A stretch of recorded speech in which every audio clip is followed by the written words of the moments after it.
Hey guys. Welcome to Coffee is for Closers. As always, I'm your host, Tim Brigham, and with me today is Mr. Bill Bentley. How are you, brother? I'm doing great. Thank you so much for allowing me to be part of your show. Of course, man. I'm happy to have you. I think you're my first co-host I've ever had on the show. I feel very, very privileged. Thank you so much, Tim. He's got a great show. If you check it out, tell him about it. Yeah, so loans and drones. So I picked up a drone about 7 or 8 years ago, got kind of bored with the mortgage industry. And so I learned a lot of video space. And but the problem was people were sending me drone business versus loan business. So I had to reverse the tagline and say, I need loans, not drones. So there we go. That's why we created Loans and Drones. Bill's a genius. Definitely check him out. But our main event is here for Legends 2, and I cannot think of a better guest to have on. When you think of legends, you think of people that have earned it, people who have been right in what is happening in the market, predicting things, pouring the value out to the industry. And I can't think of a better last name than Habib when it comes to the predictions of what is about to happen and who I've listened to for years. Barry Habib has been amazing with MBS Highway.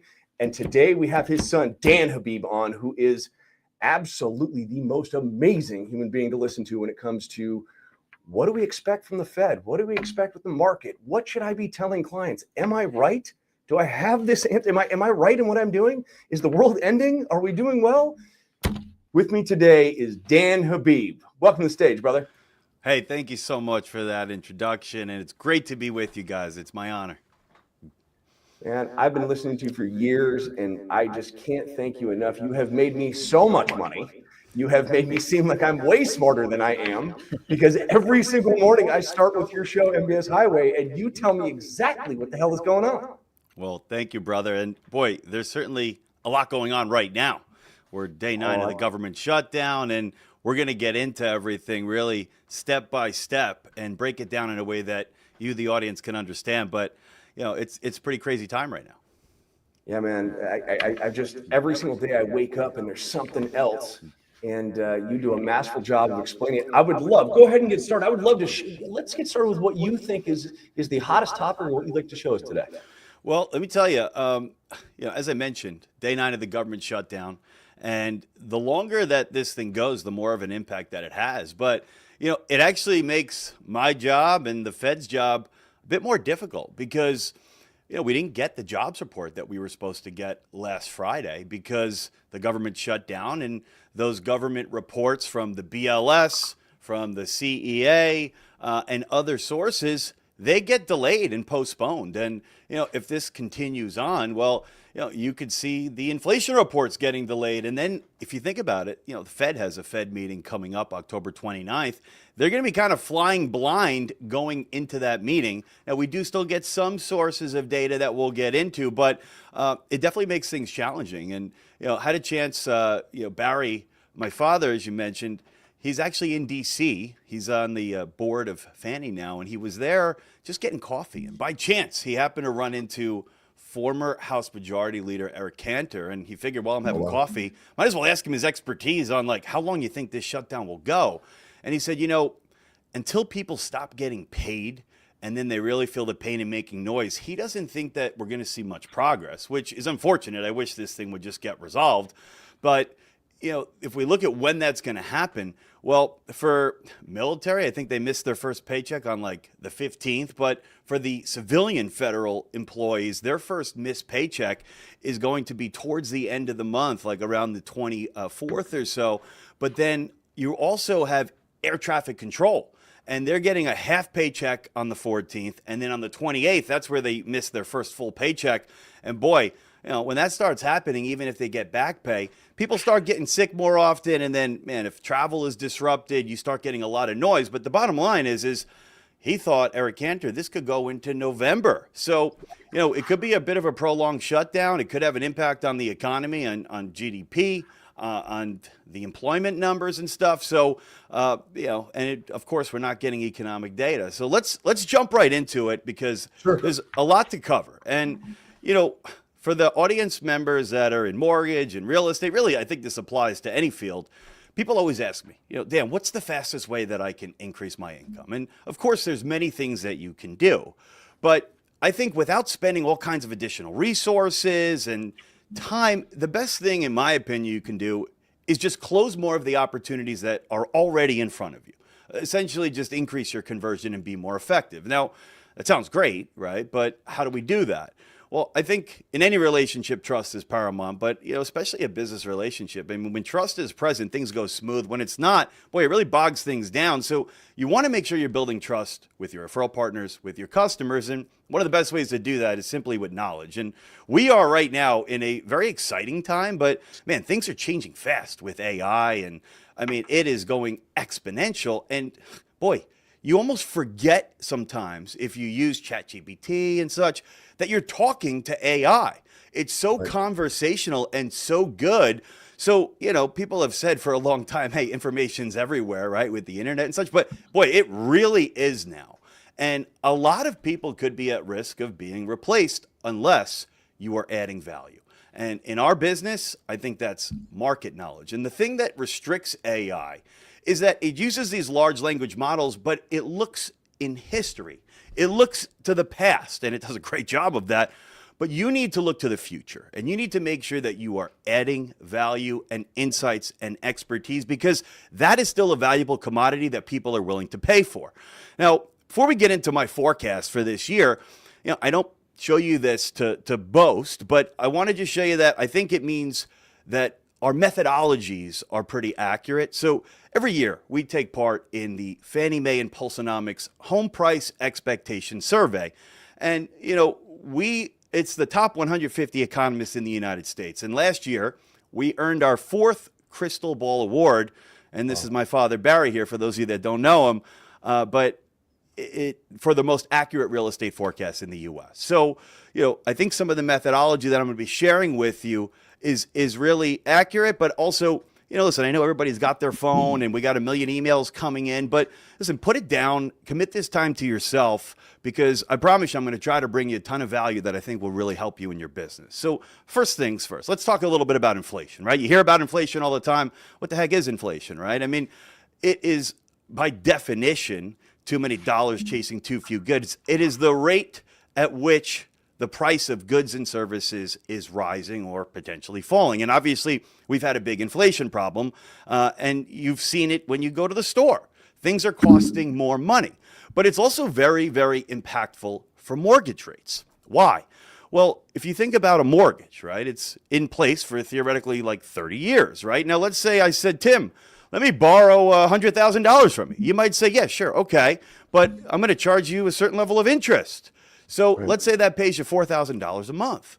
Well, that's in place for 30 years, and that might be okay at first, but if inflation's on the rise, then all of a sudden, the inflation erodes that fixed $4,000 that you get every single month, and it can buy less and less and less. Now, you can't do anything about the loan you gave me. What's the only thing you can do to preserve your return? Increase rates. So that's why there's always a very, very tight correlation between inflation moving higher, rates going higher, and inflation moving lower and rates moving lower. So where do I see inflation going? Well, the Fed, their favorite measure of inflation is called PCE, personal consumption expenditures. And they like to look at the core reading. What does that mean? They strip out food and energy prices because they can be very volatile, influenced by geopolitical things, and it's not something they feel they can really control with their monetary policy. So they want to see the inflation that they can impact. So the latest reading was 2.9% year over year. It means prices on goods and services have gone up 2.9% from last year. But the problem with these numbers, and this is one of the reasons why there's a lot of discrepancies with the Fed members. It's the most divided Fed that I can ever remember seeing. And part of it is where actual inflation is. So while the number is 2.9%, the tariffs, even Fed Chair Jerome Powell said, they're accounting for at least 0.3 to 0.4, which means that while it's causing prices to go up now, it's not going to be permanent inflation. It's going to be short-lived and transitory. And then owner's equivalent rent. If you look at the shelter component of the inflation reports we get, it makes up by far the largest amount.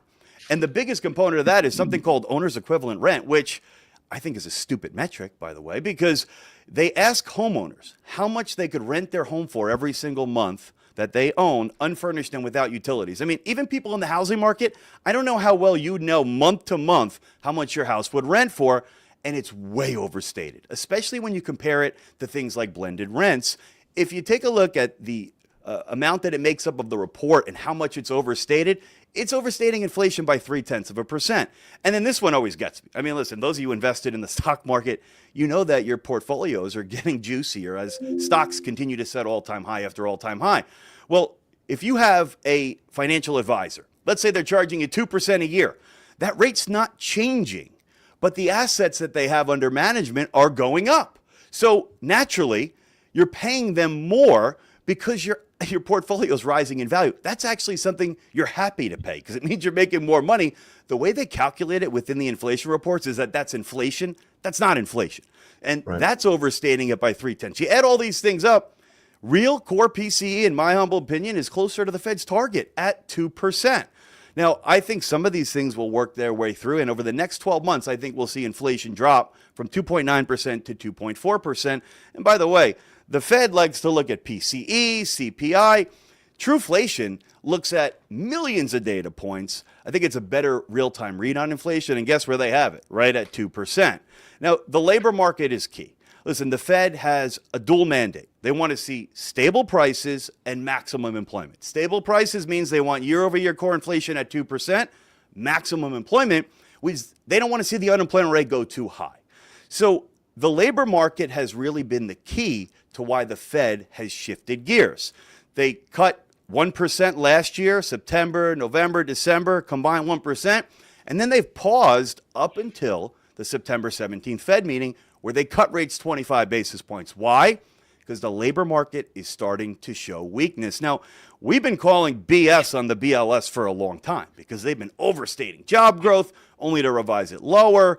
52% of the jobs they said happened last year, we now learned did not happen. Could you imagine where rates would be if we got the actual numbers? But the labor market's going to be critical going forward as to what the Fed does with cutting rates. Now, the Fed members, it boggles my mind. So many of them I still see saying, yeah, it's stable or it's even solid. How the heck is it solid? The job openings, just look at the trajectory of job openings. I mean, at the peak here in May of 2022, it was 12 million. Now we're at 7.2 million, but it is going down, down, down. And this is overstated. You can't compare this to pre-pandemic levels because you didn't have work from anywhere. And they counted at the state level. So if I'm a business, I can post the single job opening I have in multiple states, and in this report, it gets counted multiple times. But the trend here is clear. How about ADP? Now, ADP is critical this month. It always is important, but the BLS number is what everybody goes off of with the jobs report. But because we didn't get the BLS number, this is acting as the de facto jobs report. And 3 out of the last 4 months have been negative, meaning job losses. I don't know how you could say the labor market's solid or even stable with that being true. And the BLS jobs report, while we didn't get it last Friday, this has been a thorn in our side as far as mortgage rates go. I mean, the last report we got for August finally is starting to reflect some weaker numbers that I think are more indicative of what's happening in the labor market, but only 22,000 jobs created. And June, they initially said it was 147,000. They revised it down to a negative 13,000. But just look at how much, I mean, if you like Marvel and the Punisher, the BLS has been the freaking Punisher, okay? I mean, when the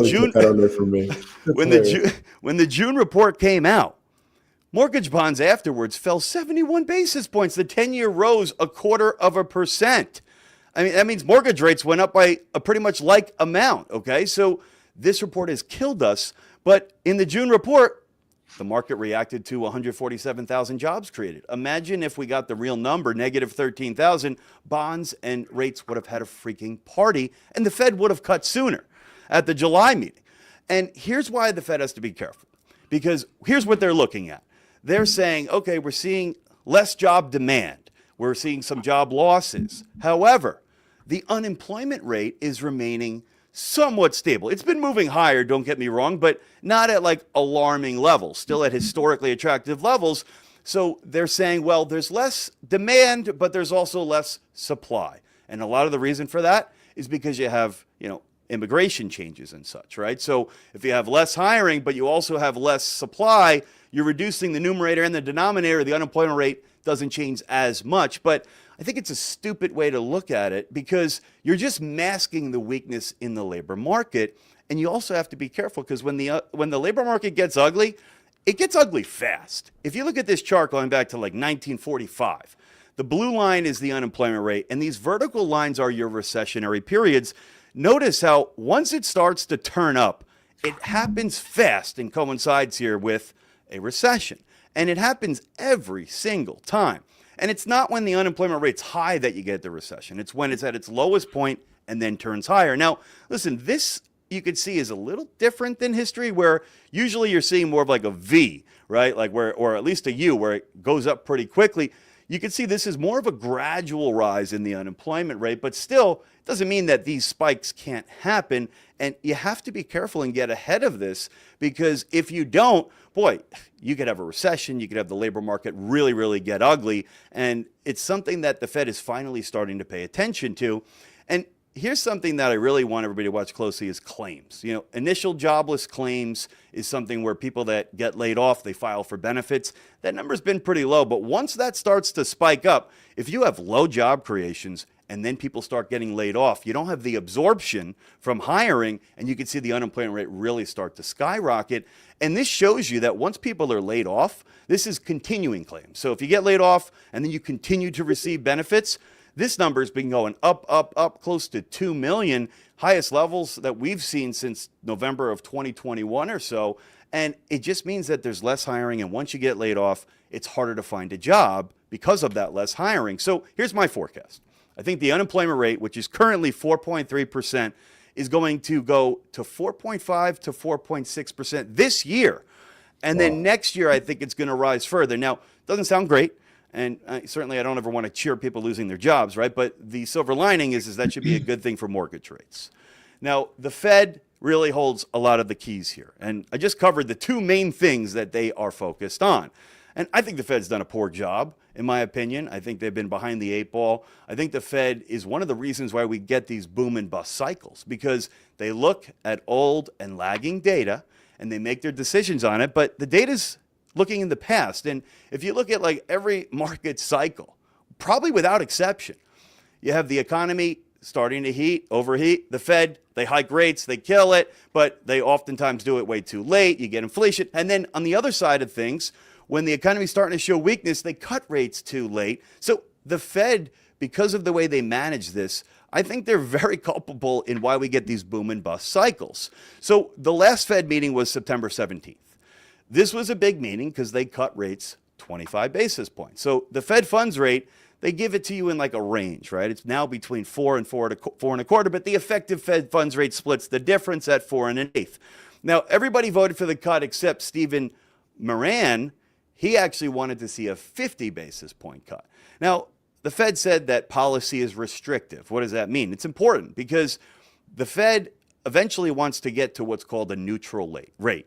That means that their Fed funds rate is at a level where they're not helping or hurting the economy. But by them saying that we're still restrictive, clearly restrictive, that means they have more room to cut before getting to neutral. So, if you get to accommodative levels, then you certainly have to start worrying about maybe inflation and such. And they said the economy slowed. And now that even though inflation's above their target, they're now focused on the bigger risks, in their opinion, currently, which is the downside risk in the labor market. And you can see even Powell said the tariffs are adding 3 to 4/10%, and they're really getting on board now that it's going to be temporary inflation and not long lasting. So at the Fed meetings, every other meeting, they release their summary of economic projections, and a part of that, which we got in September, is the dots plot. You may have seen this, but there's 19 Fed members, 12 vote. But the dots plot shows you where all 19 Fed members anonymously, but we can guess who's who here, think the Fed funds, where they think it's going to be, the Fed funds rate this year, next year. But, listen, these numbers, especially the farther out you go, they're not even close to accurate. Obviously, data points change their thoughts. But let's look at this year, because there's only a couple months left, right? And you could see one Fed member saying that they want to actually see a hike. Now, I don't think they actually want to see a hike. I think that they fell in line with the Fed chair and voted for the cut as to not dissent. But this is them showing that they were against it. And then you have 6 Fed members here that are saying we should have no more cuts this year. Then you have 2 that say we should have 1 cut. And then you have the majority here. You have like 9 of them saying we should have 2 more cuts this year. And then you have 1 here, and those are 25 basis points apiece. 1 here saying we should have 125 basis points of cuts. Well, with 2 meetings left, you would have to do a 75 basis point cut and a 50 basis point cut. Obviously, that's not going to happen, right? I think it's very, very unlikely. But come on. You're doing it. I want it. That sounds great. Well, I wouldn't actually want it. And let me tell you why. We're going to break this down. Sometimes too much of a good thing is not good, right? Is a bad thing, right? So I want to go over with you how this impacts us. How does this impact mortgage rates? Because it's important to note the Fed's not cutting mortgage rates. The Fed, their tool is called the Fed funds rate. It is an overnight rate that banks use to lend to one another. It's an overnight rate. It's a ultra short-term rate, but it influences short-term rates directly and long-term rates indirectly. So your money market accounts, those returns will get slashed pretty instantly. Short-term treasuries, credit cards, car loans, but it has more of an indirect impact on long-term rates. Now, everybody out there was saying, well, listen, last year, the Fed cut September 17th, 50 basis points. September 18th, 50 basis points. November 7th, 25. December 18th, 25. And mortgage rates moved higher. So they said, listen, rate cuts aren't going to help mortgage rates. Now, listen, that's a myopic view. First off, there's components you need to look at. If you're just looking at what happens with rates immediately after the Fed cuts, well, you are not contemplating the whole story. What happened before? Was there coincident economic reports, and how were the rate cuts perceived by the market? Because if the Fed cuts 125 basis points, the market will think that's inflationary and too much, and they will tighten for the Fed by yields moving higher. So this is what governments don't really understand. You don't want too much because that would be a bad thing for rates. But let's go to last year, because everybody said, oh, rates moved higher after the Fed cut. They don't help. Well, if you just look after they cut, okay, but what about what happened before? The markets are forward-looking. When the markets found out the Fed was going to cut, they moved lower. You saw mortgage rates decline by somewhere between 0.5% and 0.75% going into the Fed cut of 50 basis points on September 18th. Then rates were pretty stable for 2 weeks. And then right here on October 4th, mortgage rates moved higher. Why? Was it because the Fed cut, or was there coincident economic reports? Well, guess what? September, that jobs report last year was released on October 4th, and it showed a blockbuster amount of jobs, 254,000. Now, we know now those numbers were BS, and 52% of the jobs that happened last year never were created, right? But this really hurt us. Same thing in November, same thing in December. So this played a very, very big role in why rates move higher after the Fed cut. But also, remember, they moved lower in anticipation because the markets are forward-looking. And I want you to look at this long-term correlation, because the green line is 30-year fixed mortgage rates. The blue line is the Fed funds rate. Now, it's not in lockstep. Again, the Fed's not cutting mortgage rates, but there's a pretty clear correlation here that they usually track each other pretty well over time. Obviously, you can see the dispersion here last year, but I just explained to you some of the reasons why. This year, same thing. The Fed cut 25 basis points on September 17th. After, mortgage rates moved a little bit higher. Everybody's saying, again, look what happened. But what they forget is we learned about the cut on August 22nd. That's when Fed Chair Jerome Powell was at Jackson Hole, Wyoming, at their annual meeting that they have with all the central bankers around the world, and he telegraphed the cut. Once that was priced in, what did long-term yields do? Well, the 10-year was at 4.32. The day of the cut, it actually got under 4% before the meeting, but let's just say it was at 4.07. The 10-year moved down by 0.25%. It priced it in. Mortgage rates moved down by 0.3%, partly because the spread, the mortgage spread narrowed, which we'll get into that in just a little bit. But obviously after they moved higher, but why? Well, the reason the Fed cut was because of weak labor market. And we got something called initial jobless claims, which I went over with you before, that came out at a very, very low number compared to the previous week, especially. It went from like 264,000 to 231,000. And that was kind of contrary to the reason why the Fed cut rates. Now, it's not the jobs report, but it certainly showed that, at least from a layoff standpoint, the job market was pretty strong, right? And you also got blockbuster revisions to GDP, durable goods. There was a string of strong economic reports that caused this to move higher. So you can't be myopic. You can't just say, oh, look, rates moved higher. That's because the Fed cut. They move in anticipation. So rates, I think rate cuts are a good thing for us so long as it's not too much and it's perceived as inflationary by the market. Does that make sense, Tim? Tried to really kind of take that step by step. And I love it because I did that on purpose, and I set you up because I wanted to say what everybody else says is that, oh, wow, it'd be really good if we have these massive cuts. Can you imagine what happens? And they don't understand that you don't want this rapid decline. The reaction is going to be way different than you think. And our phones ring all day long, every single time there's a Fed cut, because it doesn't always correlate with rates going down. A lot of the times it has gone up. I can tell you, for anybody watching this, and I mean this, it's not just because I have him on the show. It's the reason I have him on the show. I just had my record lock and funding month because of what he just said. When it was happening, I had the data and I used it to bring to my clients, and I just broke my career record in fundings. Hey, congratulations, brother.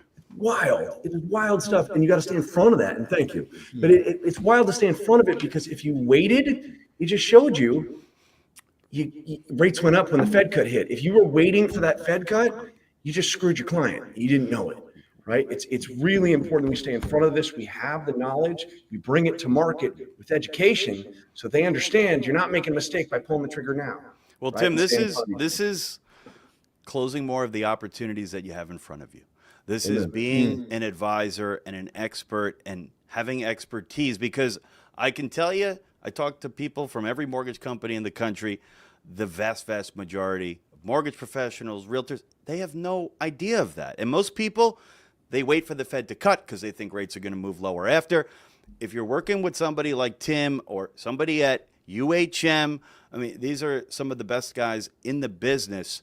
They're plugged in. They're true experts and professionals, and they can explain to their clients that, hey, we're getting the move already from the rate cut. You want to actually lock in the savings that you have if you're refinancing or if you're purchasing, because, listen, the refi opportunities that we've had have been short-lived. So, listen, how tight is the Fed? How restrictive are they? How much room do they have to cut the Fed funds rate before getting to what they consider a neutral level?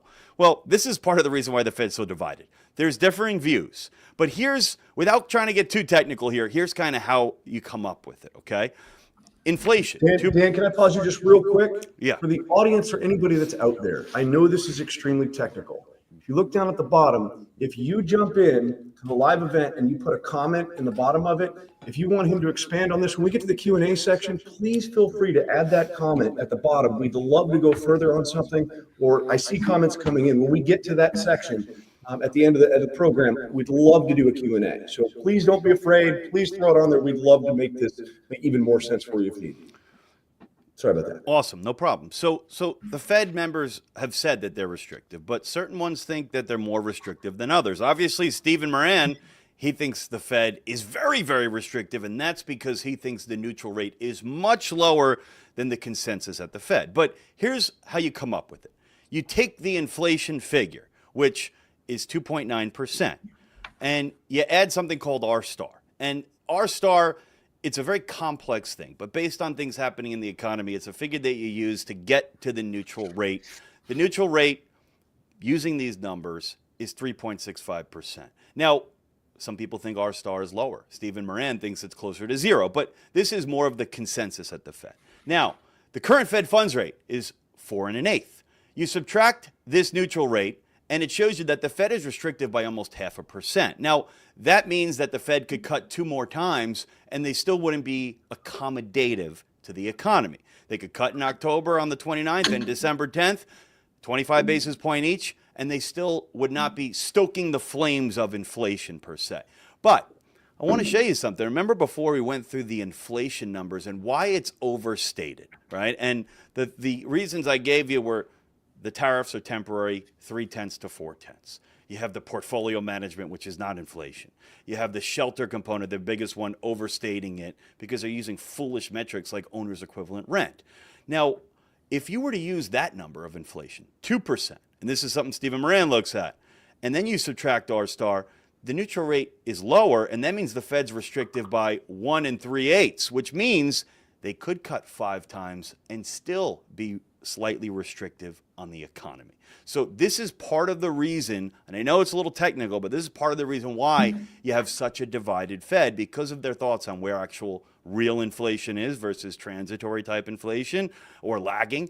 And then you also have a differing view on where the neutral rate is because of R star. So I think the Fed is going to cut rates 2 more times this year, a total of 50 basis points. There's 2 meetings left, October 29th, December 10th. That means I think we're getting a cut at both, and I think the driving force is going to be the weakness that's going to continue in the labor market. Now, what's going to happen with mortgage rates, right? So mortgage rates, I mean, we got down to some pretty attractive levels not too long ago. They've moved a bit higher now. So I want to give you my forecast, but instead of just saying, here's where I think mortgage rates are going to go, I want to kind of walk you through this. So first off, my father, Barry, he's amazing. Got a chance to meet with Scott Bessent and talk with him, our Treasury Secretary. Scott Bessent is in our corner as far as wanting rates to move lower. He wants to unfreeze the housing market. He has a target on the 10-year of 3.90. By the way, we got to like 4% a couple weeks ago. So he has a target of 3.90. And how do we do that? Does he have tools in his toolbox that he could utilize to get us there? Well, debt is a big issue in our country, right? We have, I don't know, 37 trillion or something in debt, and we are at a deficit. What does that mean? That means we spend more than we take in tax receipts. We're deficit spending. How do we come up with that money? Some people think that there's actually like a printing press, but it doesn't work like that nowadays. It's digital, right? And what they do is they issue debt in the form of treasuries. And, that's money we have to pay interest on to those people that buy those treasuries, but that's how we raise money when we need to pay for debts. So if you have all kinds of debt being issued, that's a headwind for rates because that debt has to be absorbed by the bond market. Now, I want you to think about it like this. You're in the housing industry. Imagine if your market, all of a sudden, there was 1,000 homes that just tomorrow came on the market. There'd be a glut of supply. Now, there would be demand at some equilibrium price, if you go back to like your macroeconomic days, right? But if you flood it with supply, the price is going to be lower to meet that demand, right? For the demand to meet the supply. Well, it's the same thing here where you have all this supply that has to be absorbed, but in the bond market with mortgage rates, if that's at a lower price, it's at a higher corresponding yield. So listen, certain debts that we issue impact mortgage rates more than others. If you're issuing 10-year treasuries, that has more of a bad impact on us. If you're issuing short-term debt, less of an impact. Sure, liquidity is liquidity to a degree, and it still has to be absorbed, but much worse impact if they issue longer-term debt. Well, Scott Bessent has said one of the tools he could use is we want to start issuing more shorter-term debt. Term our debt shorter. That would help for a couple reasons. It would have less impact on mortgage rates, but he's working on something called a bank deregulation deal. Now, what does that mean? Well, banks, right, and the largest banks, how do they make money? We deposit our money, they pay us very little, and then they take that money and they lend it out at a higher rate, and they make the spread. Now, of course, there's other ways that they can make money, but that's the main way. Now, they can't lend out all the money that they get. They have to keep some in reserves. And right now, if they buy treasuries, it goes against something called their supplementary leverage ratio. What it means is this. If they buy treasuries and absorb some of that supply we talked about, it means they can lend out less. So because they could probably make more on lending it out, there's not a big impetus for them to buy our debt and our treasuries. However, the bank deregulation deal says this, whether you agree with it or not, it says, hey, short-term treasuries, they are risk-free. They're backed by the full faith and credit of the government. And we want to do this deregulation deal where if banks buy it, it doesn't go against how much they can lend out. All of a sudden, you have trillions of dollars in reserves that could be used to buy treasuries and absorb supply. Now, the other thing is cryptocurrency, especially if we term the debt shorter. Now, you might think, Dan, what the heck are you talking about? How the heck is Bitcoin going to help rates come down? First off, I am a big crypto guy. But secondly, I'm not talking about volatile cryptocurrencies like Bitcoin, Ethereum, XRP, Solana. Those are my favorite four, by the way. But I'm talking about something called stable coins. Now, stable coins, they're exploding. And like the name suggests, instead of a volatile asset, they are stable. That means that they're pegged to the US dollar. Why are they such a big thing now? I mean, you'd be hard-pressed every day to not see a story about stable coins, okay?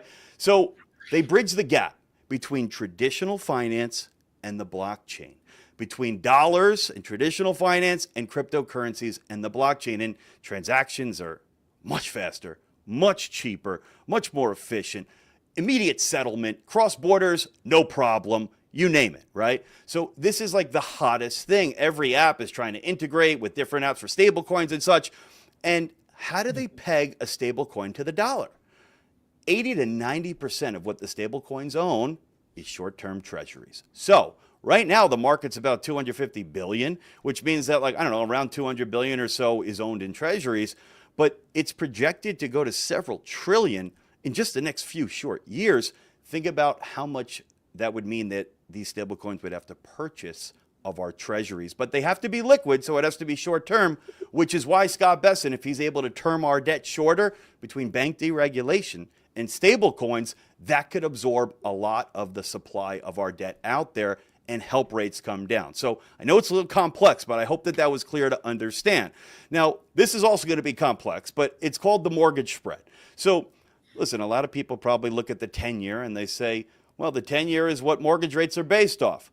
It's not 100% true. Now, it has influences, and you have 30-year fixed mortgage rates, which are really based off of something called mortgage-backed securities, which are bonds that trade on the bond market. But the 10-year, you can always look at and say, okay, there's the 10-year yield, and then there is a mortgage spread, which means that how much more above the 10-year are mortgage rates. And historically, 30-year fixed mortgage rates are about 1.6 to 2% higher than the 10-year. So if we just use 2%, for instance, you can see on the chart here, these green rails, right?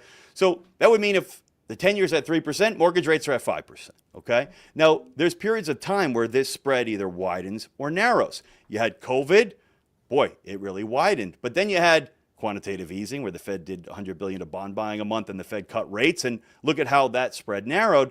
And then, of course, we had all kinds of inflation and such, and then we had quantitative tightening and the Fed hiking rates. You know, if we go back to 2023, the mortgage spread was 3.1%. You probably remember when the 10-year was at 5% and mortgage rates were a little above 8%. Now, part of the reason for this is servicing values, right? So there's a lot of things that go into valuing a mortgage. And the value of a mortgage, the price, is going to impact the rate. Well, one component that's important is the servicing value. And if you have rates at 8%, as soon as they come down, that customer is going to do what? They're going to refinance that loan. So there's a big prepayment risk. That means that all of the servicing value component of that mortgage gets sucked out. 10-year treasuries don't have this component. So that's part of the reason why the spread widens. But as rates start to come down, what happens? There's less and less and less prepayment penalty, or not penalty, prepayment risk, okay? And you start to see the servicing values increase as rates come down, and it narrows the spread. Now, listen, at the beginning of the year, the spread was at 280, and we said our target was at 2.25. Where are they now? 2.23%. However, I hope we're wrong, because if the spread goes down to 2% this year, which I think actually is very possible, at least if not this year, over like, let's say the next 6 months or so, if that happens, you don't need to see yields on the 10-year. If yields don't improve from here, if they're at, let's say, 4.14 right now, and the spread goes to 2% instead of 2.25, well, you have 6 1/8 30-year fixed mortgage rates. But what if the 10-year goes down to 4%? Now you're at a 6% rate, okay? So I think this is possible, and if mortgage spreads continue to shrink, which a lot of smart people believe that they will, that would be a really good thing for us. So I explained all of this to kind of give you my step-by-step thought on where rates can go. So I have a target on the 10-year of around 390. I actually think it could get down to 380 if we look at a chart for some technical levels, but let's just use 390 to be a little bit more conservative.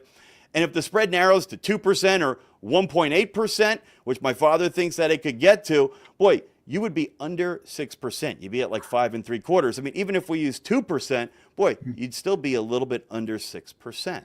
So this is, I don't think this is like pie in the sky. I think that this is certainly attainable. But no, we're not getting to 3%.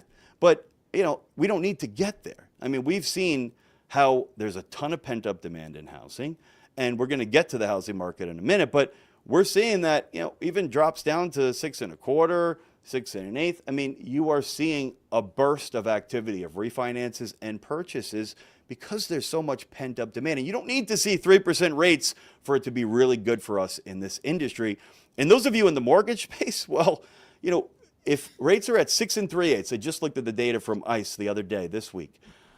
If rates are at 6 3/8 on a 30-year fixed, there's like 3.1 million eligible refinances with their criteria, which means you have to save at least 0.75% in rate. If they fall to 6 1/4, well, that number goes up to 3.6 million. If they fall to 6 1/8 or below, 5 million loans eligible for refinance. But the opportunities have been short-lived, which is why you need to work with an expert, an advisor like Tim, like UHM, because they are going to be watching this for you, and they're not going to be reactionary after rates fall. They're going to establish something called the strike rate with you so that you make sure you maximize the opportunity. Now, let's talk a little bit about real estate. You know, real estate, like any market, right, it's mostly the price of it is going to be determined by supply and demand. Now, first off, demand. One of my favorite ways to look at demand, which we know demand is heavily influenced by mortgage rates, but is something called household formations. What is a household formation? Let's say you have a mom, a dad, a child, one family living in one household. Now the child grows up and they move out. It's still the same family, but there's an additional household created. Married couple living together, one family in one household, they get separated for whatever reason, additional household formed, right? So it's a very good demand component. And you know, previously over the last 5 years, while it's a volatile annualized number, it's been about 1.8 million households formed per year over the last 5 years. But recently, you could see how the formations have really dropped off over the last like 2 years. Why?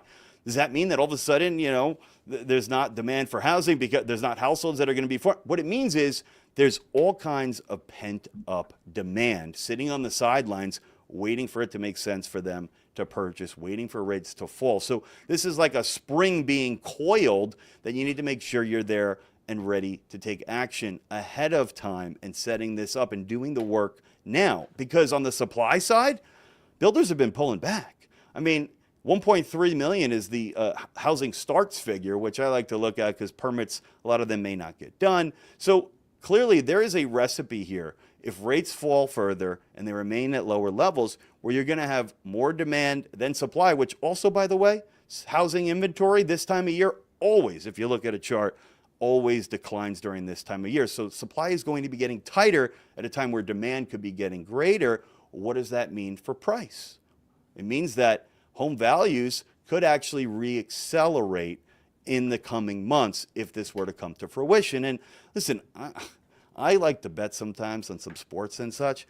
I got to tell you, I wouldn't bet against the housing market because over the last 83 years, it really has been the champ. And this is a great chart because, you know, listen, could you argue that the stock market's been on a tear, gold breaking 4,000 and stuff like, but they're volatile.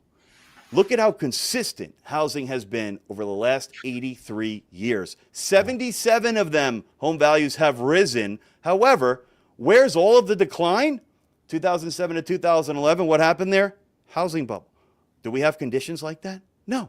You had a glut of supply. You had 4 million existing homes for sale. You had builders putting up 2 million homes a year more than ever. You could fog up a mirror as long as you had a pulse, 580 FICO, no assets, no income. Yep. You know, you get a loan, right? And you remember that movie, like The Big Short? It was like the go-go dancers. It was like, yeah, I got 4 homes and a condo, right? Nothing against go-go dancers, but my point is that I don't see something like this happening again. And actually, affordability levels have gotten to their best level in 2.5 years recently. But here's something else. People look at, the recent years from, let's say, COVID, right? 2020, 2021, strong levels of appreciation. So does that mean we have to get a housing bubble after? Well, you didn't have to here. You didn't have to here, right? So it doesn't necessarily mean because you saw strong levels of appreciation that this has to happen after. And again, I do not see housing bubble-like conditions and underwriting guidelines as such much different and much more where they should be and healthier. And here's the other thing. When we see appreciation levels, 4%, does that sound sexy? Maybe not, but first off, on a $500,000 home, that means over 1 year you'd gain $20,000. But most people aren't buying homes in cash. And that's why I love to show this, because if you're looking at the return in the stock market, let's say it's 20% in a year versus homes, let's say it's 4%, everybody's going to say, well, stock market's outperforming it. But there's a concept called leverage. And you're putting 100% of your money, in most cases, I know there's other types of investments, you're putting most of your money, all of your money really, in the investment of the stock. With a home, you're putting a certain percent down unless you're buying it cash. But if you're using leverage and taking out a mortgage with somebody from UHM, let's say you're putting 10% down, you have to pay somewhere to live anyway, whether you're buying or renting, okay? But you get much greater return because of that leverage. Now, this is from Case-Shiller. They say over the last year, home values went up a little more than 2%. But if you put 20% down, what is your actual return? 10.5%. And guess what? Over the last 10 years, homes have gone up nationwide. Now, listen, your mileage may vary in different markets, some more, some less, but nationally, home values over the last 10 years have gone up 91%. But with 20% down, you gain 455% on your money. Over the last 5 years, 51% or 254% on your money. The concept is called leverage. So right now, a lot of things happening in the economy. There's certain sectors that look strong. Obviously, asset prices doing well, but the employment situation is looking a little bit weak and fragile. A lot of people could be worried that, hey, are we going to go into a recession? Especially if some of this stuff with the AI is overheated and whatnot, right? So how is that going to impact housing? I hear customers all the time saying, well, I don't want to buy a home. I'm afraid about a recession. Should they be? I would show them this chart, because the vertical bars, again, are recessions. The white line is home values as measured by Case-Shiller, the best home value metric out there. And notice, during the recession, what happens? Home values historically have gone up and then much more after, gone up, more after, gone up, more after, gone up, more after, every single time except for the housing bubble, and we went over why that happened and why things are different now. Why does this occur? Well, of course, on one hand, if the unemployment rate goes up, people lose their jobs.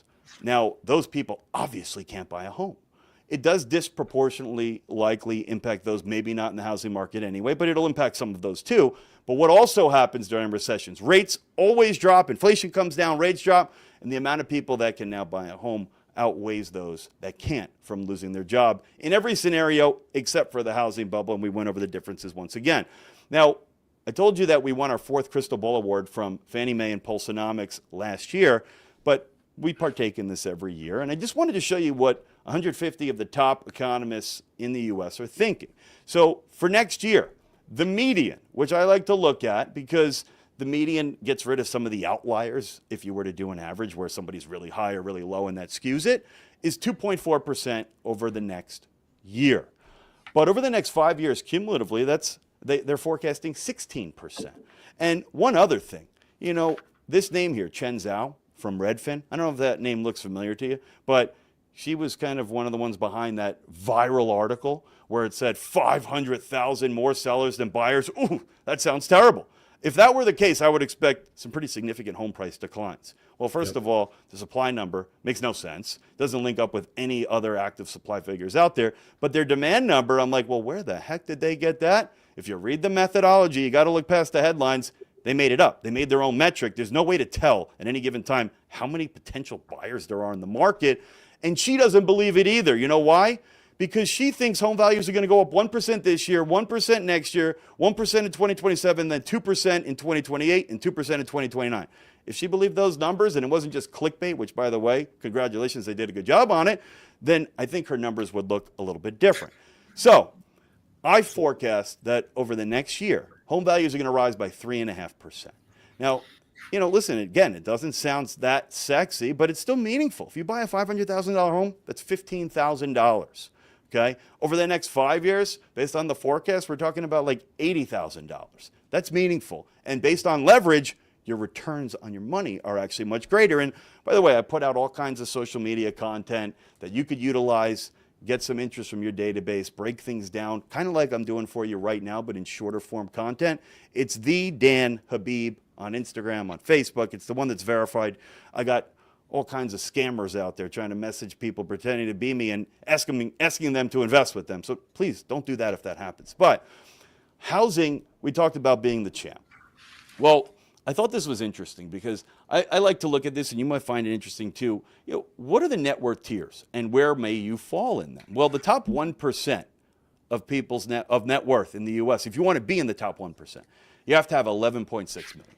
You want to be in the top 2%, it drops off quite a bit, but still 2.7 million. Top 5% is 1.2 million. Top 10%, 900,000. Again, this is net worth. So, your assets minus your liabilities here. And then top 50% is 600,000. Now, that's interesting to know, right? But this was the most interesting part. On average, 2/3 of the net worth in this study is from home equity. You don't get to these levels in most cases without owning a home.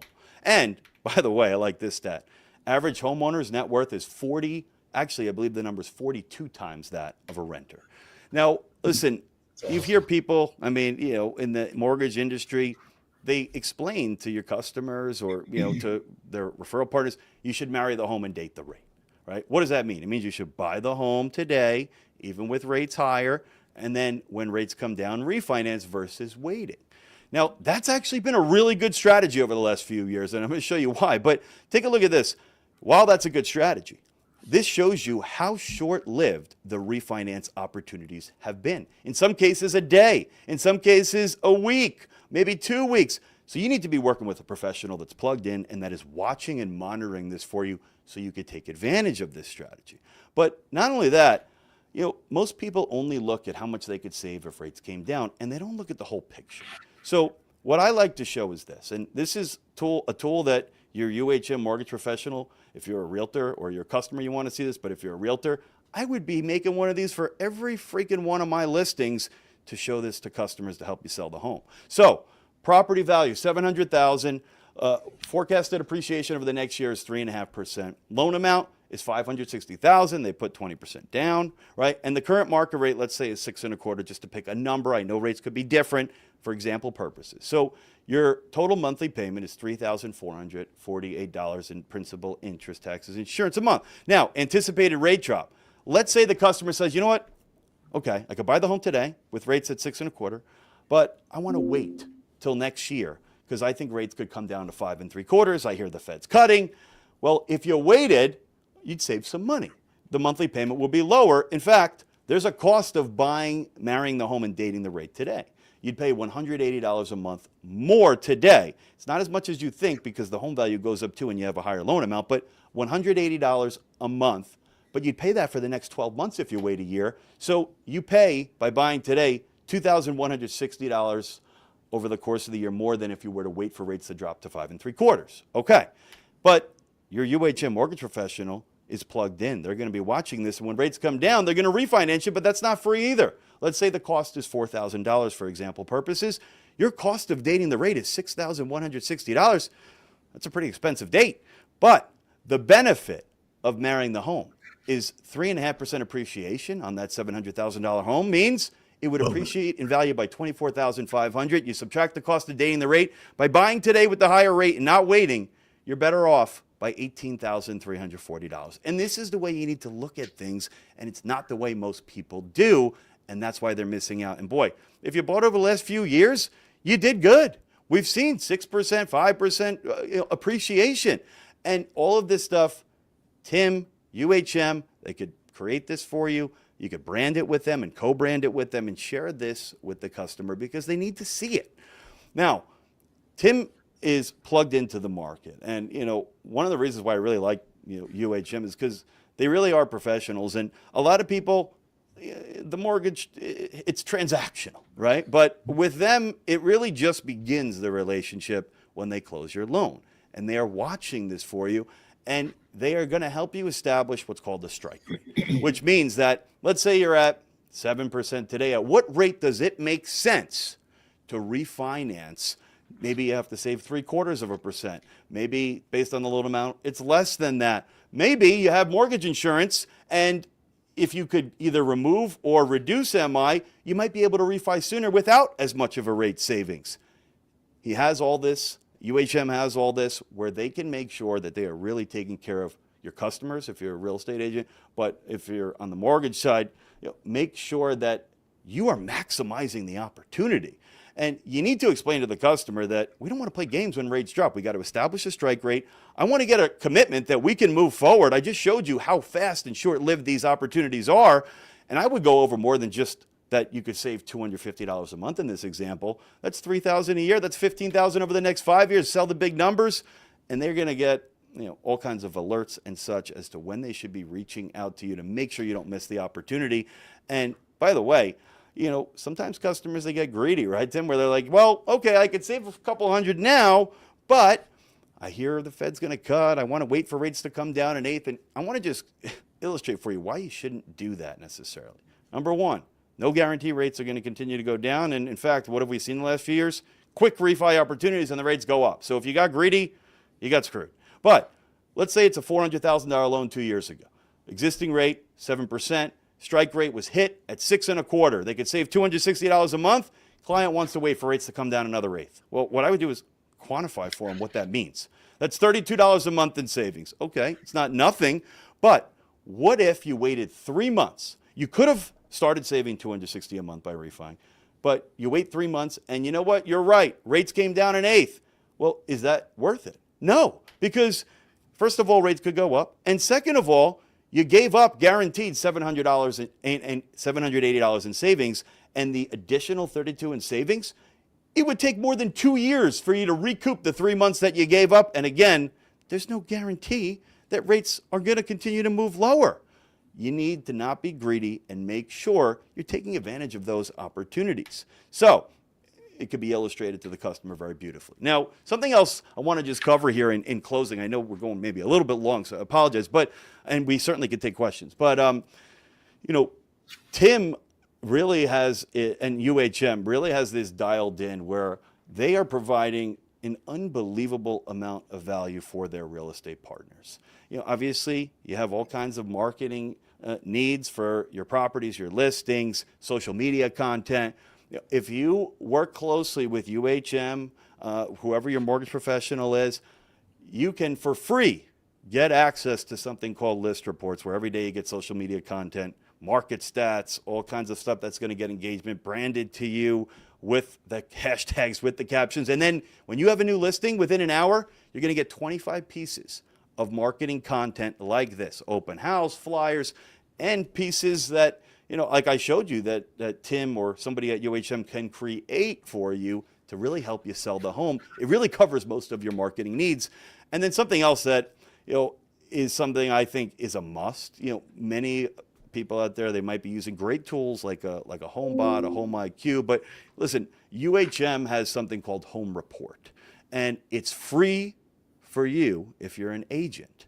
And you can upload your database of customers, and every month your customer is going to get an email that has over an 82% engagement rate, and it's going to be their home report.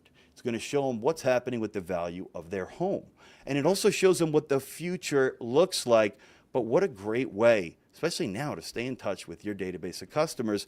But if you're a realtor, you need to be working more closely with your UHM mortgage professional. You need to pair with them on there. And again, it doesn't cost you anything, but it will show you things like, is the customer ready to move? And this is something the customer designates. Imagine a customer says, I'm ready to friggin' move right now. And I looked on the home report without having to go to Zillow or anything at all of these different listings, robust reporting. You know what homes they're looking at. You know if they're ready to move.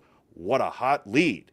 And all kinds of robust reporting. So listen, I'll close with this. I feel like everybody's always talking crap about the housing market, right? I mean, it's like you go, Diana Olick on CNBC and other people, they've been wrong about housing for a very long time. And I feel bad for customers that have listened to them because they missed an unbelievable wealth creation opportunity. I still think that there's an opportunity that exists. But sometimes you have to have a contrarian mindset. This is Sir John Templeton, and there's different versions of this from other great investors. But the time of maximum pessimism is often the best time to buy. I think there's a lot of pessimism out there, but I do think that there is a great opportunity in housing. But you need to be working with somebody like Tim, somebody that's at UHM, because they can really, really help you and help your customers and make sure you take advantage of the opportunity.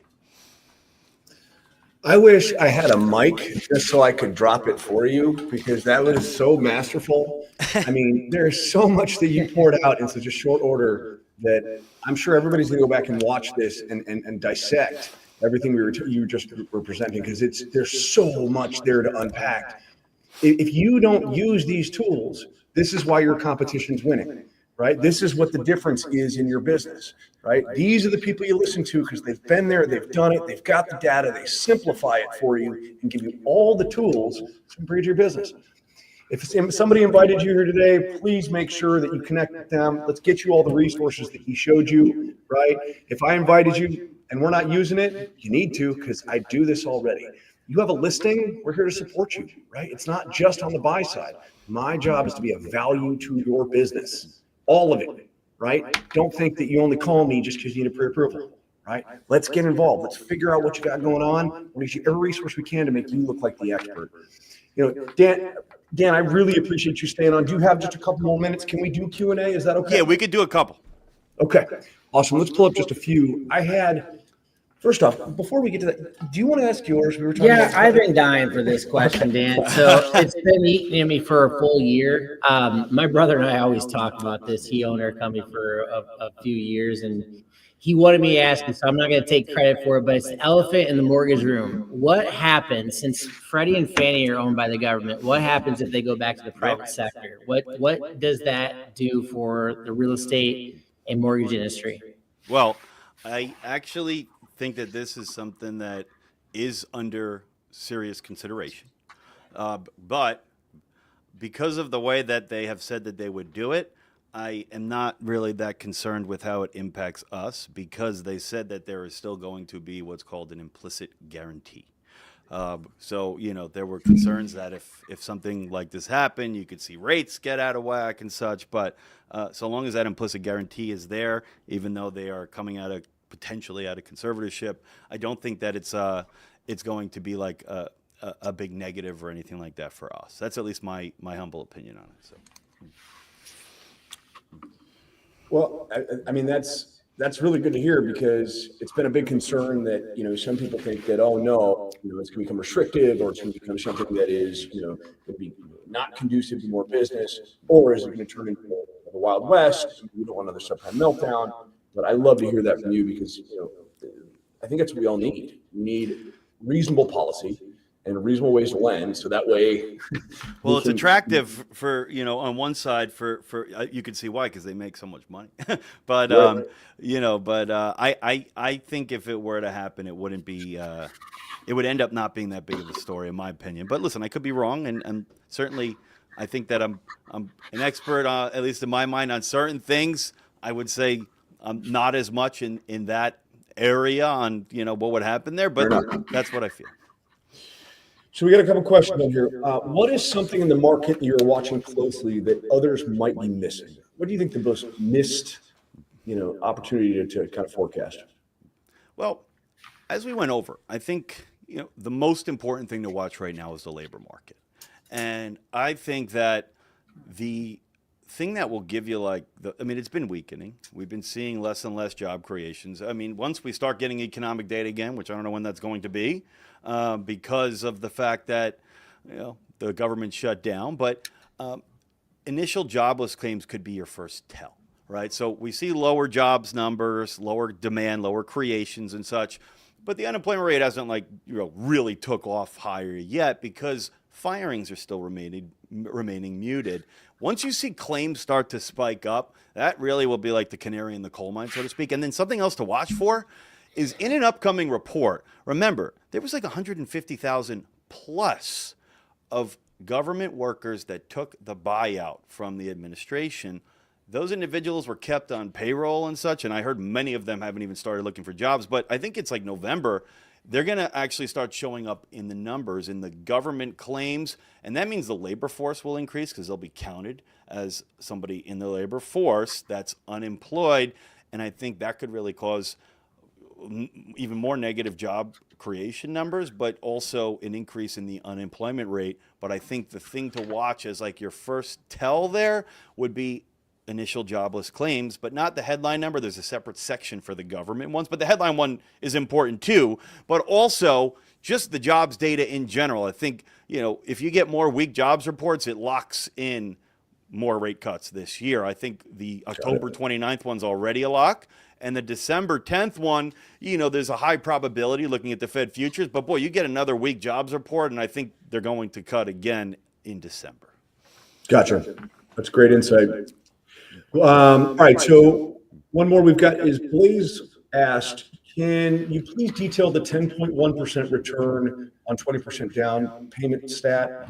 I think that being able to relay that to a client simplistically is a really powerful tool for real estate agents. He's talking about the leverage, right? So, So listen, if you want to pull back up my screen, it might be easier to show it on there. Okay. But let's see. So listen, just to use like some easy numbers here. Okay. So let's say home values went up 2%. Okay. Now, that's how much the home went up in value. But if you put 20% down, you're getting 5 times that return, right? So it's really like it went up 10% because you're not putting all of your money into that investment. This is leverage where you're putting 20% down. Okay, so let's say it's a $100,000 home. You're putting $20,000 down, but the return, if it's 2%, the $2,000 on $20,000, it's 10%, right? So you see what I'm saying? So you're getting a multiple on your return because of the fact that you're not buying the home in cash, you're putting a certain percent down. Now, of course, people could say, well, you still have to do the monthly mortgage payment, and that's true. And that's why I use 20% down, because that will get you a little bit closer to like what you would have to pay to rent. But either way, you have to, and remember, part of your mortgage payment is principal, there's tax benefits, and I could make this argument all day on buying versus renting, but it's not like you're going to go like Step Brothers and go move into your parents' basement.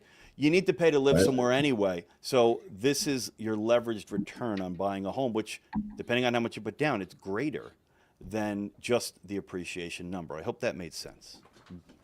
Yeah, it's perfect.